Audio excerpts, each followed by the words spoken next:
Hello दोस्तों, मैं खुशी आप सभी दोस्तों का स्वागत करती हूँ अपने यूट्यूब चैनल के एजुकेशन में वन लर्नर क्वेश्चन का। आज 12वां एपिसोड है। इससे पहले 11 वीडियो अपलोड किया जा चुका है। आई होप आप लोगों ने उसे ज़रूर देख लिया होगा। और देखने के साथ साथ जैसे मैं हर रोज़ कहती हूँ कि आप लोग प्लीज़ नोट्स बनाइएगा, तो आप लोग नोट्स भी बखूबी बना रहे होंगे और उसका रिवीजन भी चल रहा होगा। मैं आशा करती हूँ कि आप लोगों की पढ़ाई भी अच्छी चल रही होगी। तो आइए देर ना करते हुए इसे प्रारंभ करते हैं। आज का पहला क्वेश्चन क्या है? आज का पहला क्वेश्चन है, किस हार्मोन की कमी के कारण मधुमेह रोग होती है? तो किस हार्मोन की कमी के कारण मधुमेह रोग होती है? इंसुलिन हार्मोन की कमी से। किस हार्मोन की कमी से? इंसुलिन हार्मोन की कमी से। इंसुलिन हार्मोन का स्रावन कहाँ से होता है? तो इंसुलिन हार्मोन का स्रावन होता है अग्नाशय ग्रंथि से। कहाँ से होता है? अग्नाशय ग्रंथि से इंसुलिन हार्मोन का स्रावन होता है। अग्नाशय ग्रंथि के किस सेल से, अगर क्वेश्चन में ऐसा पूछ लिया जाए तो अग्नाशय ग्रंथि के बीटा सेल से इंसुलिन का स्रावन होता है। ठीक है। और इसकी कमी से कौन सा रोग हो जाता है? तो इसकी कमी से मधुमेह रोग हो जाता है। और अगर वहीं आपसे पूछ लिया जाए कि इंसुलिन का वर्क क्या है, इसका काम क्या है, इंसुलिन हार्मोन आखिर कुछ तो करता होगा ना। तो ब्लड में जो शुगर का मात्रा अत्यधिक रहता है उसे ये ग्लाइकोजन में बदल देता है। ठीक है। ब्लड में जो ग्लूकोज का मात्रा अधिक होता है उसे ग्लाइकोजन में बदल देता है। और ग्लाइकोजन का स्टोर कहाँ होता है? तो ग्लाइकोजन का स्टोर हमारे शरीर के लीवर और मांसपेशी में होता है। तो आपसे क्वेश्चन पूछा जा सकता है कि ग्लाइकोजन का स्टोर कहाँ होता है? तो ग्लाइकोजन का स्टोर यकृत और मांसपेशी में होता है। लीवर को ही यकृत कहा जाता है। आपसे क्वेश्चन पूछा जा सकता है कि इंसुलिन का काम क्या है? तो इंसुलिन का काम है कि ग्लूकोज को ग्लाइकोजन में बदलना। ठीक है। जब हमारे शरीर में अत्यधिक ग्लूकोज का मात्रा बढ़ जाता है तो उसे ग्लाइकोजन में बदल देता है इंसुलिन। यही इंसुलिन का जब कमी हो जाता है हमारे शरीर में तो ग्लूकोज लेवल बढ़ जाता है, ब्लड का ग्लूकोज लेवल बढ़ जाता है, जिसे मधुमेह रोग कहा जाता है। ठीक है। वहीं अगर ब्लड में ग्लूकोज का लेवल अत्यधिक बढ़ जाता है तो इसे क्या कहा जाता है? इसे हाइपरग्लाइसीमिया कहा जाता है। क्या कहा जाता है? हाइपरग्लाइसीमिया कहा जाता है। ठीक है। तो इंसुलिन का स्रावन कहाँ से होता है? इंसुलिन का स्रावन होता है अग्नाशय ग्रंथि के बीटा सेल से होता है। अग्नाशय ग्रंथि से संबंधित एक बहुत ही महत्वपूर्ण क्वेश्चन है। आपसे पूछा जा सकता है कि शरीर का एकमात्र कौन सा ग्रंथि है जिसे मिक्सर ग्रंथि के नाम से जाना जाता है, मिक्स ग्रंथि के नाम से जाना जाता है? तो वो अग्नाशय है। इसे मिक्स ग्रंथि क्यों कहा जाता है? तो इसे मिक्स ग्रंथि इसलिए कहा जाता है कि ये एकमात्र ग्रंथि ऐसा है जिससे हार्मोन और एंजाइम दोनों रिलीज होता है। ठीक है। इससे हार्मोन भी निकलता है और इससे एंजाइम भी निकलता है, इसीलिए इसे मिक्स ग्रंथि के नाम से जाना जाता है। ठीक है। और अगर वहीं आपसे ऐसा पूछ लिया जाए कि शरीर का दूसरा सबसे बड़ा ग्रंथि कौन है, तो शरीर का दूसरा सबसे बड़ा ग्रंथि अग्नाशय है। अग्नाशय कितने पार्ट में होता है? अग्नाशय 3 भागों में बटा होता है। जैसे कि हृदय हमारा 4 चेंबर का होता है ना, उसी तरह अग्नाशय 3 चेंबर का होता है। ठीक है। आइए नेक्स्ट क्वेश्चन देखते हैं। हाँ, इंसुलिन का खोज किसने किया था? अगर आपसे ऐसा पूछ लिया जाए कि इंसुलिन का खोज किसके द्वारा किया गया था, तो इंसुलिन का खोज बेंटिक के द्वारा किया गया था। ठीक है। आइए नेक्स्ट क्वेश्चन देखते हैं। कब किया गया था? तो 1921 में किया गया था। कब किया गया था? सन 1921 में इंसुलिन का खोज किया गया था। आई होप आप लोगों ने नोट डाउन कर लिया होगा। एक बार मैं फिर से रिवीजन कर दे रही हूँ। अगर आपसे पूछ लिया जाए कि इंसुलिन का खोज किसके द्वारा किया गया है, तो इंसुलिन का खोज बेंटिक के द्वारा किया गया था। ठीक है। कब किया गया था? सन 1921 में। इंसुलिन की कमी से कौन सा बीमारी हो जाता है? तो इंसुलिन की कमी से मधुमेह रोग हो जाता है, जिसे डायबिटीज रोग भी कहा जाता है। ठीक है। इंसुलिन का स्रावन कहाँ से होता है? तो इंसुलिन का स्रावन होता है अग्नाशय ग्रंथि के बीटा सेल से। और जब ब्लड में शुगर का लेवल अत्यधिक बढ़ जाता है तो इसे क्या कहा जाता है? तो इसे कहा जाता है हाइपरग्लाइसीमिया। क्या कहा जाता है? हाइपरग्लाइसीमिया। आइए नेक्स्ट क्वेश्चन देखते हैं। नेक्स्ट क्वेश्चन हमारा कह रहा है, डिम्ब ग्रंथि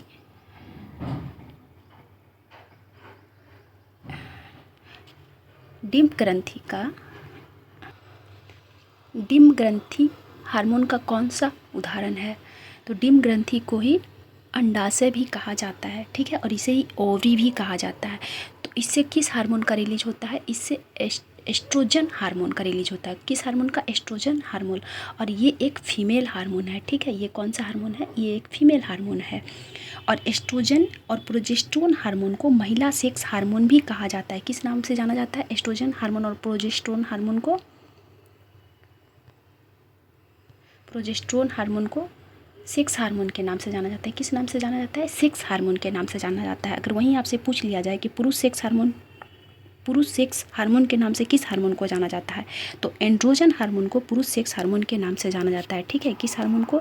एंड्रोजन हार्मोन को पुरुष सेक्स हार्मोन के नाम से जाना जाता है। और प्रोजेस्टेरोन और एस्ट्रोजन को महिला सेक्स हार्मोन के नाम से जाना जाता है। इसका स्रावन कहाँ से होता है? तो इसका स्रावन ओवरी से होता है। ठीक है, कहाँ से होता है? ओवरी से होता है। आइए नेक्स्ट क्वेश्चन देखते हैं। नेक्स्ट क्वेश्चन क्या कह रहा है? नेक्स्ट क्वेश्चन कह रहा है थायरोक्सिन हार्मोन के निर्माण के लिए किस खनिज की आवश्यकता होती है? तो थायरोक्सिन हार्मोन के निर्माण के लिए आयोडीन की आवश्यकता होती है। किसकी आवश्यकता होती है? आयोडीन की आवश्यकता होती है। ये हार्मोन कहाँ से निकलता है? Thyroxine hormone. तो थायरोक्सिन हार्मोन निकलता है थायराइड ग्रंथि से। कहाँ से निकलता है? ये थायराइड ग्रंथि से निकलता है। ठीक है, थायराइड ग्रंथि से थायरोक्सिन हार्मोन निकलता है। और थायरोक्सिन हार्मोन के बनने में महत्वपूर्ण भूमिका निभाता है आयोडीन। ठीक है, और आयोडीन की कमी से कौन सा बीमारी हो जाता है? ये क्वेश्चन में बहुत बार एग्जाम में पूछा जा चुका है कि आयोडीन की कमी से कौन सा बीमारी हो जाता है। तो आयोडीन की कमी से घेंघा नामक रोग हो जाता है। कौन सा रोग? घेंघा या ग्वाटर, इसी को ग्वाटर भी कहा जाता है। ठीक है, ग्वाटर भी इसी को कहा जाता है। आयोडीन की कमी से घेंघा या ग्वाटर रोग हो जाता है। आप देखे होंगे गांव में, अधिकतर गांव में ही होता है कि गले के पास बहुत ज़्यादा सूजन हो जाता है। वो किसकी कमी से होता है? आयोडीन की कमी से, और इसी को घेंघा रोग कहा जाता है। ठीक है, WHO की रिपोर्ट से ही पता चला है कि 4-5-7 साल में भारत में बहुत सारे लोगों को घेंघा नामक रोग हो जाएगा। चूँकि यहाँ तो नमक उपयोग किया जाता है, लेकिन वो नमक का जो उपयोग ज़्यादा किया जाता है जिसमें आयोडीन की कमी होती है, इसलिए सेंधा नमक हो गया या काला नमक, इन सब के उपयोग से बचना चाहिए। और ज़्यादातर सफ़ेद नमक यानी कि टाटा नमक खाना चाहिए। टाटा नमक में आयोडीन की मात्रा ठीक ठाक होता है, इसलिए टाटा नमक ज़रूर खाना चाहिए। कम खाइए लेकिन अच्छा नमक खाइए, इससे शरीर में आयोडीन की कमी नहीं होगी। ठीक है, आइए नेक्स्ट क्वेश्चन देखते हैं। नेक्स्ट क्वेश्चन हमारा क्या कह रहा है?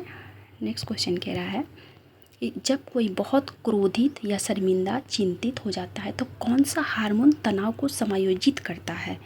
कौन सा हार्मोन तनाव को समायोजित करता है? तो एड्रीनलिन हार्मोन। कौन सा हार्मोन? Adrenaline hormone. अगर वहीं आपसे पूछ लिया जाए कि एड्रीनलिन हार्मोन का स्रावन कहाँ से होता है, तो इसका स्रावन होता है एड्रीनल ग्रंथि से। कहाँ से होता है? एड्रीनल ग्रंथि से एड्रीनलिन हार्मोन का स्रावन होता है। एड्रीनल ग्रंथि को ही अधिवृक्क ग्रंथि भी कहा जाता है। क्या कहा जाता है? अधिवृक्क ग्रंथि भी इसी को कहा जाता है। अधिवृक्क ग्रंथि के नाम से एड्रीनल ग्रंथि को जाना जाता है। ये रहता कहाँ है? इसका लोकेशन क्या है? तो ये किडनी के दोनों साइड जस्ट ऊपर होता है, एकदम इत्तू सा का होता है किडनी के जस्ट ऊपर। इसी को अधिवृक्क ग्रंथि कहा जाता है और इसी से एड्रीनलिन नामक हार्मोन का स्रावन होता है। और इसको एड्रीनल ग्रंथि को इमरजेंसी ग्रंथि भी कहा जाता है। इमरजेंसी ग्लैंड किसे कहा जाता है? तो एड्रीनल ग्रंथि को इमरजेंसी ग्लैंड कहा जाता है। ठीक है, और इमरजेंसी हार्मोन किसे कहा जाता है? तो इमरजेंसी हार्मोन एड्रीनलिन हार्मोन को कहा जाता है। आई होप आप लोग समझ गए होंगे। आइए नेक्स्ट क्वेश्चन देखते हैं। नेक्स्ट क्वेश्चन हमारा क्या कह रहा है? नेक्स्ट क्वेश्चन कह रहा है किसे भूख हार्मोन कहा जाता है? क्योंकि इसका काम क्या है? यह भूख को उत्तेजित करता है, भोजन का सेवन को बढ़ाता है और क्या करता है? वसा का भंडारण में वृद्धि करता है। ये कौन सा हार्मोन है? तो ये घ्रेलिन हार्मोन है। कौन सा हार्मोन है? Ghrelin hormone. ठीक है, ये कौन सा हार्मोन है? Ghrelin hormone. और ये हार्मोन कहाँ से निकलता है? तो ये हार्मोन पेट में लाइन पाया जाता है एक लकीर, उसी से ये हार्मोन का स्रावन होता है। और ये हार्मोन वहाँ से निकल के हाइपोथैलेमस के पास चला जाता है। हाइपोथैलेमस का लोकेशन क्या है? तो हाइपोथैलेमस मस्तिष्क में उसका लोकेशन है। हाइपोथैलेमस मस्तिष्क में होता है और वहीं पर ये हार्मोन निकल कर चला जाता है। और हाइपोथैलेमस क्या करता है? इसके बाद हमारे बॉडी को एहसास दे, ये हार्मोन जाने के बाद हाइपोथैलेमस एहसास दिलाता है कि हाँ तुमको भूख लगी है या गुस्सा आ रहा है, किसी पे प्यार आ रहा है, किसी से नफरत आ रहा है। ये सब हाइपोथैलेमस का कमाल है, हाइपोथैलेमस के कारण ही होता है। लेकिन भूख किस लिए लगता है? तो ये हार्मोन निकल के हाइपोथैलेमस के पास जाता है तो हाइपोथैलेमस हमें एहसास दिलाता है कि हमें भूख लग चुका है। ठीक है, तो अगर आप ग्रंथि पूछ देगा तो हाइपोथैलेमस हो जाएगा, लेकिन हार्मोन पूछ देगा तो हार्मोन हो जाएगा घ्रेलिन हार्मोन। कौन सा हार्मोन? Ghrelin hormone. ठीक है, और ये कहाँ से स्रावन होता है? इसका पेट से। आइए नेक्स्ट क्वेश्चन देखते हैं। पेट से संबंधित कल एक महत्वपूर्ण हार्मोन के बारे में बताए थे कल वाले वीडियो में। कौन सा हार्मोन है वो? Pepsin hormone. कौन सा हार्मोन? पेप्सिन। कहाँ से निकलता है वो? पेट से। उसका वर्क क्या है? तो उसका वर्क है प्रोटीन को पचाना।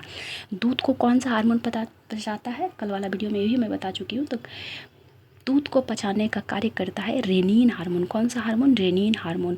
दूध में कौन सा प्रोटीन पाया जाता है? तो दूध में केसिन नामक प्रोटीन पाया जाता है, जिस कारण दूध का रंग सफ़ेद होता है। ठीक है, अगर वहीं आपसे पूछ लिया जाए कि गाय का दूध का रंग येलो हल्का क्यों होता है, हल्का पीला पीला लगता है गाय का दूध, क्यों, किस हार्मोन के उपस्थिति के कारण? तो कौन सी हार्मोन की कमी उपस्थिति के कारण? कैरोटीन हार्मोन की उपस्थिति के कारण दूध का रंग पीला लगता है, गाय के दूध का रंग। और सफ़ेद किस प्रोटीन की उपस्थिति के कारण लगता है? तो केसिन प्रोटीन के कारण। ठीक है, ये सारे पढ़ा चुके हैं पिछले वीडियो में। आइए नेक्स्ट क्वेश्चन देखते हैं। नेक्स्ट क्वेश्चन हमारा क्या कह रहा है? नेक्स्ट क्वेश्चन कह रहा है कौन सा वर्णक हमारे बाल, त्वचा, आँखों के रंग के लिए मुख्य रूप से उत्तरदायी है? तो कौन सा हार्मोन है वो? Melanin hormone. कौन सा हार्मोन है? Melanin hormone. मेलानिन हार्मोन के कारण ही हमारे बाल का रंग, त्वचा का रंग, आँखों का रंग, ये सब सारे इस पर डिपेंड है। किसी किसी का त्वचा ज़्यादा डार्क होता है, डार्क बोले तो मतलब थोड़ा सा सांवला कलर का होता है, किसके कारण? तो उसके शरीर में मेलानिन की उपस्थिति ज़्यादा होता है। मेलानिन के स्रावन अधिक होने पे शरीर का कलर थोड़ा सा डार्क हो जाता है। कोई कोई बहुत ज़्यादा गोरा होता है तो उसमें मेलानिन का मात्रा बहुत कम होता है। आप देखते होंगे कि धूप में जो लोग निकलते हैं तो उसका स्किन काला पड़ने लगता है धीरे धीरे, क्यों? क्योंकि धूप में निकलने से मेलानिन हार्मोन का स्रावन ज़्यादा होने लगता है, जिस कारण शरीर का रंग काला पड़ने लगता है। बाल का आप देखिएगा ज़्यादातर कि सांवले लोग जो होते हैं उसका बाल अक्सर काला पाया जाता है, क्यों? क्योंकि उसमें मेलानिन की मात्रा ज़्यादा होती है। जो बहुत ज़्यादा गोरे होते हैं उसके बाल के रंग भी थोड़ा ब्राउन कलर का होता है, क्यों? क्योंकि उसमें मेलानिन का मात्रा बहुत कम होता है।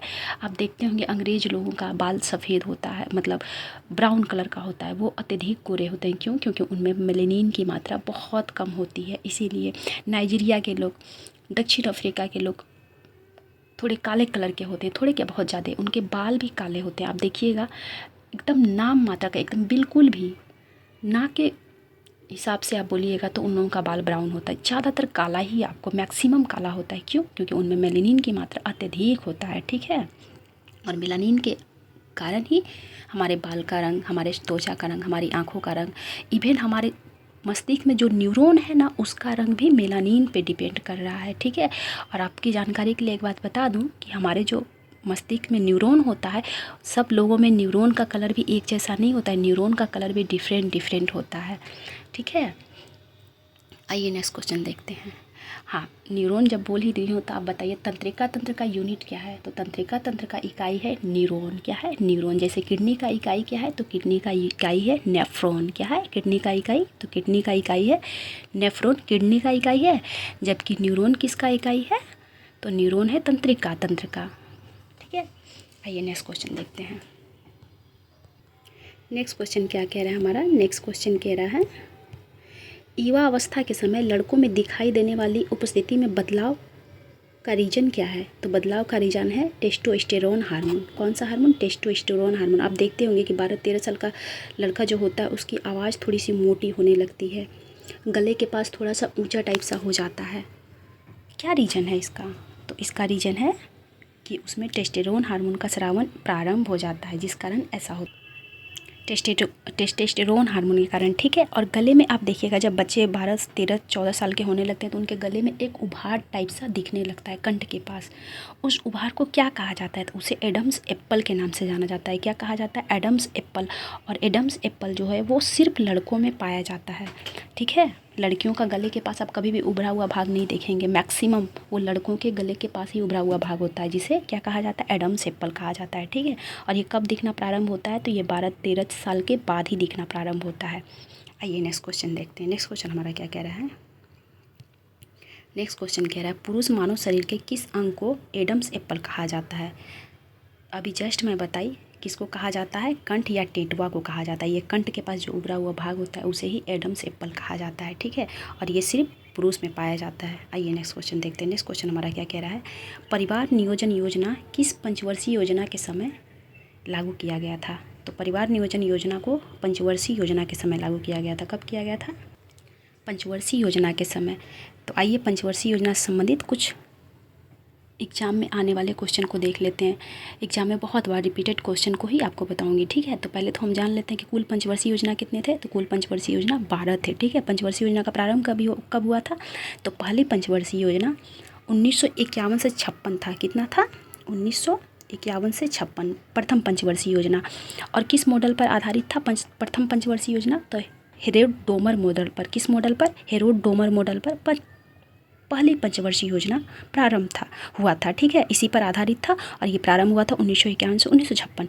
दूसरी पंचवर्षीय योजना का कार्यकाल और पहली पंचवर्षीय योजना का उद्देश्य क्या था? तो कृषि था। क्या था? कृषि था। दूसरी पंचवर्षीय योजना का प्रारंभ कब हुआ था? तो 1956 से 1961। ठीक है, कब? 1956 से 1961। यह किस मॉडल पर आधारित था? तो ये महालनोबिस मॉडल पर आधारित था। किस मॉडल पर आधारित था? महालनोबिस मॉडल पर। हालांकि सारा का नहीं पूछता है किस आधार पर था, ये दोनों कई बार एग्जाम में पूछा जा चुका है कि पहला पंचवर्षीय योजना किस मॉडल पर आधारित है? तो हेरोल्ड डोमर मॉडल पर, और दूसरा पंचवर्षीय योजना तो महालनोबिस मॉडल पर आधारित है। कार्यकाल 1956 से 61। तीसरा का कार्यकाल 1961 से 66। चौथा का कार्यकाल था 1969 से 74। कब था? 1969 से 74 चौथा का कार्यकाल था। तो आपके दिमाग में आ रहा होगा जब सीक्वेंस से चल रहा है तो 76 से 69 कहाँ गया? 3 वर्ष कहाँ गया? तो 3 वर्ष कोई पंचवर्षीय योजना नहीं लाया गया था। इसे अवकाश काल के नाम से जाना जाता है। किस नाम से जाना जाता है? योजना अवकाश काल के नाम से जाना जाता है। तो ये क्वेश्चन भी एग्जाम में पूछा जा चुका है कि और अवकाश काल का कार्यकाल कब से कब तक था? तो अवकाश काल का कार्यकाल जो था वो 1966 से 1969 तक था। ठीक है, कब से कब तक था? 1966 से 1969 तक। फिर 1969 में चौथी पंचवर्षीय योजना प्रारंभ हुई। कब से कब तक? तो 1969 से 1974 तक। और इसी पंचवर्षीय योजना में गरीबी हटाओ का नारा दिया गया था। क्या दिया गया था? गरीबी हटाओ का नारा दिया गया था। ठीक है, और योजना में, पाँचवीं पंचवर्षीय योजना में गरीबी उन्मूलन का नारा दिया गया था। ध्यान देने योग्य बात है दोनों, क्योंकि कन्फ्यूजन हो जाएगा। गरीबी हटाओ अगर पूछ लिया जाए, गरीबी हटाओ का नारा किस योजना में दिया गया था? चौथी पंचवर्षीय योजना में। लेकिन गरीबी उन्मूलन का नारा पाँचवीं पंचवर्षीय योजना में दिया गया था, जिसका कार्यकाल क्या था? तो 1974 से 78।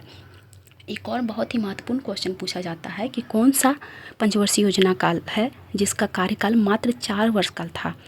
सारे पंचवर्षीय योजना का कार्यकाल 5 वर्ष का, लेकिन एकमात्र पंचवर्षीय योजना पाँचवीं है जिसका कार्यकाल मात्र 4 साल का था। कब से कब तक था? तो 1974 से 1978 तक। ठीक है, सरकार बदल जाने के कारण इसका कार्यकाल 4 वर्ष का ही रह गया था। ठीक है, और इसी पंचवर्षीय योजना में गरीबी उन्मूलन का नारा भी दिया गया था।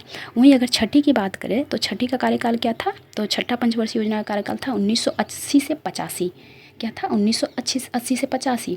अगर वहीं सातवां योजना कार्यकाल का पूछा जाए कि सातवां का कार्यकाल क्या था, तो सातवां का कार्यकाल था 85 से 90 और फिर 2 साल गैप था। ठीक है, फिर 2 साल गैप था, 2 साल कोई योजना काल नहीं था। और 78 से 80 तक भी गैप था। 78 से 80 तक क्या आपको देखने को मिला? नहीं ना, 80 से प्रारंभ हुआ ना, 80 से 85। तो इसे क्या कहा जाता है? 78 से 80 वाला गैपिंग में जो एक साल का योजना काल चलाया गया था उसे रोलिंग प्लान के नाम से जाना जाता है। क्या जाना जाता है?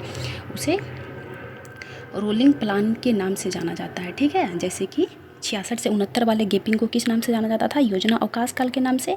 इसी तरह 78 से 80 वाले कार्यकाल को रोलिंग प्लान के नाम से जाना जाता है, क्योंकि एक साल के लिए प्लान निकाला गया था, 5 साल के लिए नहीं। ठीक है, इसके बाद कब प्रारंभ हुआ?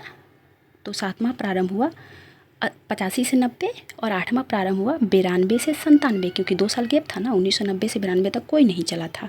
ठीक है, और इसे किसी नाम से जाना भी नहीं जाता, केवल 78 से 80 वालों को रोलिंग प्लान के नाम से जाना जाता है और 66 से 69 वालों को योजना अवकाश काल के नाम से जाना जाता है। ठीक है, तो 8वां कार्यकाल हो गया 1992 से 97। 9वां का कार्यकाल, तो 9वां का कार्यकाल 1997 से 2002। इसी तरह सीक्वेंस से अब चला, एक भी बार गैपिंग नहीं है। जैसे कि 10वां का कार्यकाल 2002 से 7, 11वां का कार्यकाल 2007 से 12 और 12वां का कार्यकाल 2012 से 2017 तक। इसके बाद फिर कोई पंचवर्षीय योजना कार्यकाल नहीं लाया गया है। ठीक है, तो आई होप आप लोगों ने नोट डाउन कर लिया होगा। एक बार मैं फिर रिपीट करते रही हूँ। पहला 1951 से 56, दूसरा 1956 से 61, तीसरा 1961 से 66, चौथा 1969 से 74, पाँचवा 1974 से 78, छठा 1980 से 85, सातवां 1985 से 90, आठवां 1992 से 97, नौवां 1997 से 2002, 10वां 2002 से 2007, 11वां 2007 से 12, 12वां 2012 से 17। ठीक है, और पहला आधारित था हेरोल्ड डोमर मॉडल पर और इसका उद्देश्य क्या था? तो कृषि को बढ़ावा देना, और दूसरा का उद्देश्य था भारी उद्योग को बढ़ावा देना।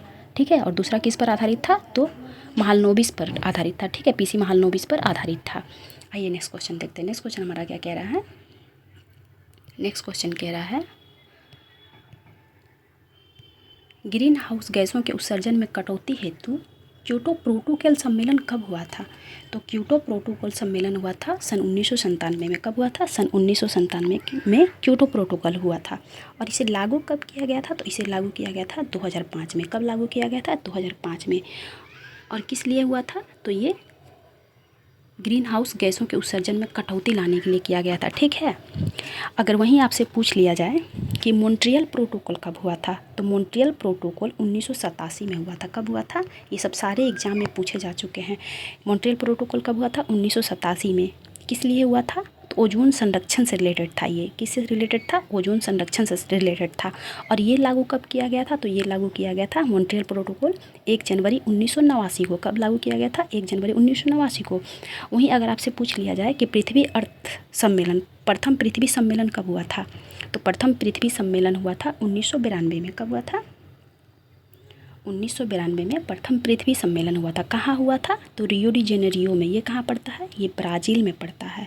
तो कहाँ हुआ था प्रथम पृथ्वी सम्मेलन या अर्थ सम्मेलन, दोनों कहा जाता है, प्रथम अर्थ सम्मेलन या पृथ्वी सम्मेलन। तो 1992 में हुआ था रियो डी जेनेरियो में। ये कहाँ पड़ता है? ब्राज़ील में। अगर वहीं आपसे पूछ लिया जाए कि नगोया प्रोटोकॉल कब हुआ था, तो नगोया प्रोटोकॉल 2010 में हुआ था। कब हुआ था नगोया प्रोटोकॉल? 2010 में हुआ था। इसका संबंध किससे था? तो इसका संबंध था जैव विविधता से। किससे संबंधित था? जैव विविधता से, ठीक है। आइए नेक्स्ट क्वेश्चन देखते हैं। नेक्स्ट क्वेश्चन हमारा क्या कह रहा है? नेक्स्ट क्वेश्चन कह रहा है रावत भाटा परमाणु रिएक्टर कहाँ स्थित है? तो ये कहाँ स्थित है? ये राजस्थान में स्थित है। ये सारे मैं पिछले वीडियो में पढ़ा चुकी हूँ। रावत भाटा ये परमाणु रिएक्टर से संबंधित कि भारत में कुल कितने परमाणु रिएक्टर है, कहाँ कहाँ स्थित है। आइए मैं फिर से रिविजन कर देती हूँ। तो रावत भाटा परमाणु रिएक्टर राजस्थान में स्थित है। कुछ प्रमुख परमाणु रिएक्टर है, जैसे कि भारत का प्रथम परमाणु रिएक्टर आपसे पूछा जाए तो तारापुर परमाणु रिएक्टर महाराष्ट्र में है। कहाँ है तारापुर परमाणु रिएक्टर? तो तारापुर परमाणु रिएक्टर महाराष्ट्र में है, ठीक है। वहीं आपसे पूछ लिया जाए कि कैगा परमाणु रिएक्टर कहाँ है, तो कैगा परमाणु रिएक्टर कर्नाटक में है। कहाँ है? कर्नाटक में। 2 परमाणु रिएक्टर तमिलनाडु में है। कौन कौन सा? कुडनकुलम, कल्पक्कम। कौन कौन सा है? कुडनकुलम परमाणु रिएक्टर और कल्पक्कम परमाणु रिएक्टर तमिलनाडु में है। नरोरा परमाणु रिएक्टर ये कहाँ है? तो नरोरा परमाणु रिएक्टर यूपी में है। कहाँ है? यूपी में है। इसके बाद आपसे पूछ लिया जाए काकड़ापारा परमाणु रिएक्टर ये कहाँ है? तो काकड़ापारा परमाणु रिएक्टर गुजरात में स्थित है। कहाँ स्थित है? गुजरात में स्थित है। गोरखपुर परमाणु रिएक्टर ये कहाँ स्थित है? तो गोरखपुर परमाणु रिएक्टर हरियाणा में स्थित है। कहाँ स्थित है? हरियाणा में स्थित है, ठीक है। आई होप आप लोगों ने नोट डाउन कर लिया होगा। पहला कौन था? तो पहला था तारापुर परमाणु रिएक्टर। कहाँ है? महाराष्ट्र में। दूसरा था कल्पक्कम। ये कहाँ स्थित है? तमिलनाडु में। तमिलनाडु में 2 परमाणु रिएक्टर है। कौन कौन? कल्पक्कम और कुडनकुलम। कैगा कहाँ है? कर्नाटक में। नरोरा कहाँ है? यूपी में। रावत भाटा कहाँ है? राजस्थान में। काकड़ापाड़ा कहाँ है? गुजरात में। गोरखपुर परमाणु रिएक्टर कहाँ है? तो हरियाणा में, ठीक है। आइए नेक्स्ट क्वेश्चन देखते हैं। नेक्स्ट क्वेश्चन हमारा क्या कह रहा है? इससे बाहर परमाणु रिएक्टर से क्वेश्चन आपका नहीं जाएगा, बस यही पूछता है भारत में नई कंप्यूटर नीति की घोषणा कब की गई थी? तो भारत में नई कंप्यूटर नीति की घोषणा की गई थी सन 1984 में इंदिरा गांधी के कार्यकाल में, ठीक है। तिलैया बांध किस नदी पर स्थित है? तिलैया बांध बराकर नदी पर स्थित है। कहाँ स्थित है? बराकर नदी पे। बराकर नदी पर कुछ और भी बांध स्थित है, आइए उसे देख लेते हैं। अगर आपसे पूछ लिया जाए कि मैथन बांध किस नदी पर है, तो मैथन बांध बराकर नदी पर स्थित है। कहाँ स्थित है? मैथन बांध बराकर नदी पे। बेल पहाड़ी बांध कहाँ स्थित है? तो ये भी बराकर नदी पर स्थित है। थीन बांध रावी नदी पर। ब्यास पर कौन सा बांध है? तो ब्यास पर पोंग बांध है। कौन सा बांध है? पोंग बांध है। आइए नेक्स्ट क्वेश्चन देखते हैं। नेक्स्ट क्वेश्चन हमारा क्या कह रहा है? नेक्स्ट क्वेश्चन कह रहा है कि भारत की प्रमुख एल्युमिनियम कंपनी माल्को की स्थापना किस देश की सहायता से की गई थी? तो कौन सा एल्युमिनियम कंपनी है? माल्को। माल्को किस चीज़ की कंपनी है? तो एल्युमिनियम की, ठीक है। इसकी स्थापना किस देश की सहायता से हुई थी? तो इसकी स्थापना इटली की सहायता से हुई थी। किस देश की सहायता से हुई थी? इटली की सहायता से हुई थी। आइए भारत में स्थित कुछ महत्वपूर्ण एल्युमिनियम कंपनी को देख लेते हैं, जिससे संबंधित एग्जाम में क्वेश्चन बहुत बार पूछे जा चुके हैं। अगर आपसे पूछ दिया जाए कि इंडाल्को एल्युमिनियम कंपनी कहाँ स्थित है, तो पहले तो आप ये जान लीजिए कि इंडाल्को एल्युमिनियम कंपनी कहाँ स्थित है। तो ये हीराकुड में है। कहाँ? उड़ीसा के हीराकुड में। किस देश की सहायता से बनाया गया था? तो इसे बनाया गया था कनाडा की सहायता से। किसके सहायता से? कनाडा के सहायता से। हिंडाल्को एल्युमिनियम कंपनी, ठीक है। हिंडाल्को कहाँ स्थित है? रेणुकूट में। कहाँ पड़ता है रेणुकूट? उत्तर प्रदेश। ये किस देश की सहायता से बनाया गया था? तो यूएसए के सहायता से। किसकी सहायता से? यूएसए बोले तो अमेरिका की सहायता से। बाल्को ये कहाँ स्थित है? तो बाल्को छत्तीसगढ़ के कोरबा में स्थित है। कहाँ स्थित है बालको? छत्तीसगढ़ के कोरबा में स्थित है। किस देश के सहायता से बनाया गया था? तो इसे पूर्व सोवियत संघ के सहायता से बनाया गया था। किसकी सहायता से? पूर्व सोवियत संघ या USSR भी दिया जाता है, तो आप देख लीजिएगा ऑप्शन के अकॉर्डिंग, ठीक है। पूर्व सोवियत संघ को ही USSR कहा जाता है। इसका विघटन 1991 में हो गया था। कब हो गया था पूर्व सोवियत संघ का विघटन? 1991 में हो गया था, जिससे रूस निकला सबसे बड़ा देश बन के, और बाकी कजाकिस्तान, उज्बेकिस्तान, यूक्रेन, ये सब सारे पूर्व सोवियत संघ का ही भाग था, ठीक है। और विभाजन कब हुआ था पूर्व सोवियत संघ का? तो 1991 में हुआ था, ठीक है। आइए नेक्स्ट क्वेश्चन देखते हैं। नेक्स्ट क्वेश्चन हमारा क्या? हाँ, मालको का स्थापना किस देश की सहायता से हुआ था? जस्ट देखें, इटली की सहायता से। ये कहाँ स्थित है मालको? तो मालको मद्रास तमिलनाडु में पड़ता है, ठीक है। नालको कहाँ स्थित है? तो नालको कोरापुट उड़ीसा में स्थित है। किस देश की सहायता से बनाया गया था? तो फ्रांस के सहायता से बनाया गया था, ठीक है। तो आपका जो इंडाल्को है और हिंडाल्को है, ये दोनों का स्थापना सेकेंड पंचवर्षीय योजना के कार्यकाल में हुआ था, ठीक है। सेकेंड पंचवर्षीय योजना का कार्यकाल, अब जस्ट पता है कि सेकेंड पंचवर्षीय योजना का कार्यकाल क्या था? 1956 से 61, इसी के दरम्यान में इसकी स्थापना हुई थी। वहीं अगर हम बालको और मालको की बात करें, तो बालको और मालको जो है वो तीसरे पंचवर्षीय योजना के कार्यकाल में बनाया गया था, ठीक है। और अगर हम नालको की बात करें तो ये छठे पंचवर्षीय योजना के समय बनाया गया था। तो नालको कहाँ स्थित है? कोरापुट उड़ीसा में। किसके सहायता से बनाया गया था? फ्रांस के सहायता से, ठीक है। आइए नेक्स्ट क्वेश्चन देख लेते हैं। अच्छा, आज पता नहीं गले में खराश क्यों आ रहा है इतना। आइए कुछ लो इस्पात को भी देख लेते हैं, इससे संबंधित भी क्वेश्चन एग्जाम में बहुत आते हैं। तो लो इस्पात की बात की जाए तो दुर्गापुर किसके सहायता से बनाया गया था? दुर्गापुर लो इस्पात, तो ये बनाया गया था ब्रिटेन के सहायता से। दुर्गापुर कहाँ स्थित है? पश्चिम बंगाल में, ठीक है। कब बनाया गया था? सेकेंड पंचवर्षीय योजना के समय। अभी जस्ट मैं बताई ना कि दूसरा पंचवर्षीय योजना का उद्देश्य क्या था? तो भारी उद्योगों का स्थापना था, ठीक है। और प्रथम पंचवर्षीय योजना का, तो प्रथम पंचवर्षीय योजना का था कृषि को बढ़ावा देना, ठीक है। क्या था? कृषि पर आधारित है, कृषि को बढ़ावा देना था। इसीलिए तो प्रथम पंचवर्षीय योजना के समय बहुत सारे बांध का निर्माण हुआ था, बहुत सारे बीज सब चीज़ का निर्माण हुआ था, ठीक है।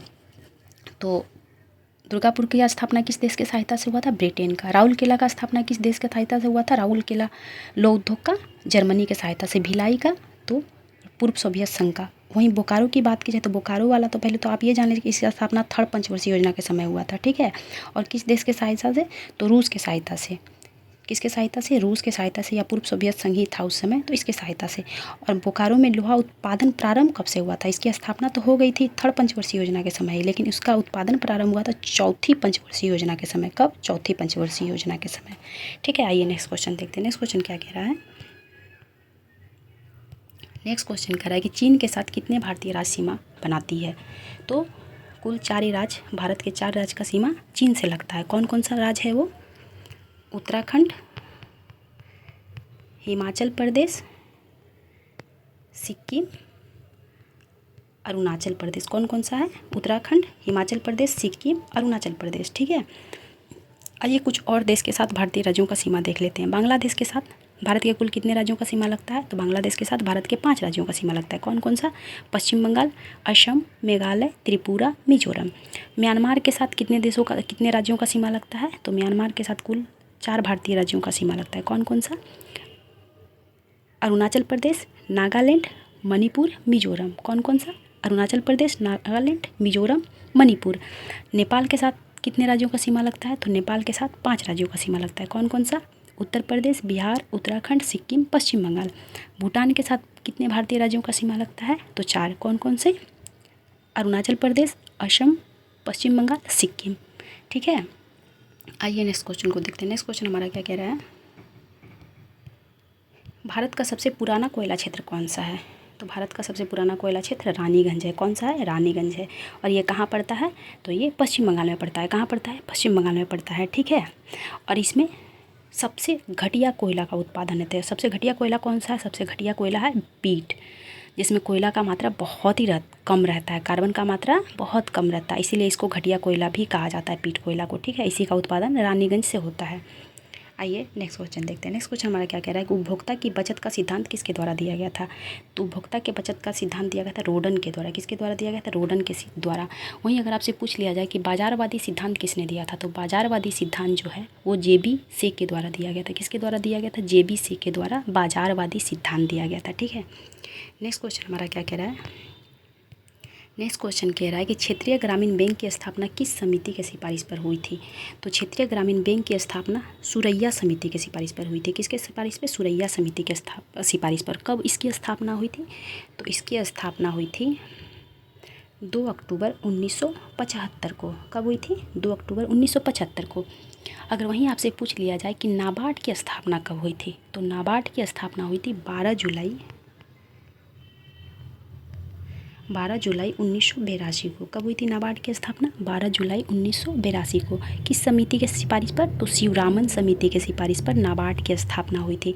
अगर वहीं आपसे नाबार्ड का फुल फॉर्म पूछ लिया जाए, क्योंकि एग्जाम में ये भी पूछा जा चुका है कि नाबार्ड का फुल फॉर्म क्या होता है, तो नाबार्ड का फुल फॉर्म होता है national bank for agriculture and rural development. क्या होता है?